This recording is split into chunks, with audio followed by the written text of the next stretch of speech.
guys! Ito na sa snow kami sa Lake Tahoe. Ano pala yung lake over there? So Tahoe. Here in boundary ng Nevada and California.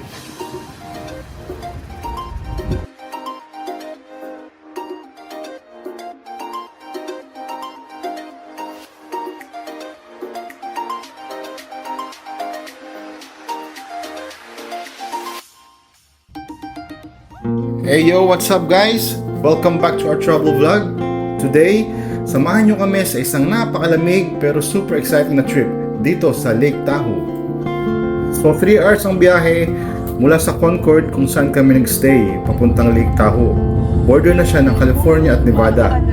Mahirap siyang puntahan kung wala kang sariling sasakyan. Hindi uso sa Amerika ang nagko-commute, kaya necessity talaga ang may sasakyan. Lahat marunong mag-drive.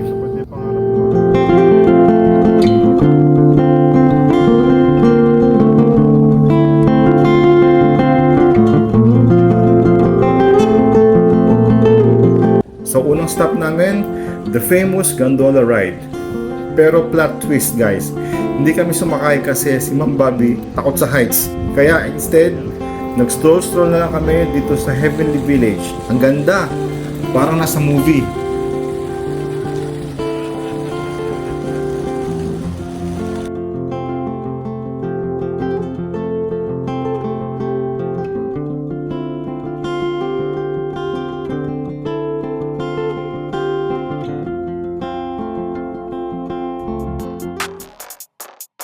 Siyempre, hindi mawawala ang casino experience dito sa Lake Tahoe. Jackpot vibe sana, pero in reality, jackpot sa tawa. Kahit maliit lang ang nilaro namin, masaya pa rin.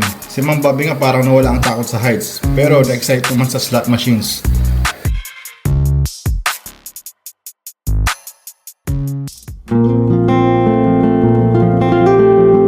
So guys, next stop namin, Emerald Bay View Deck.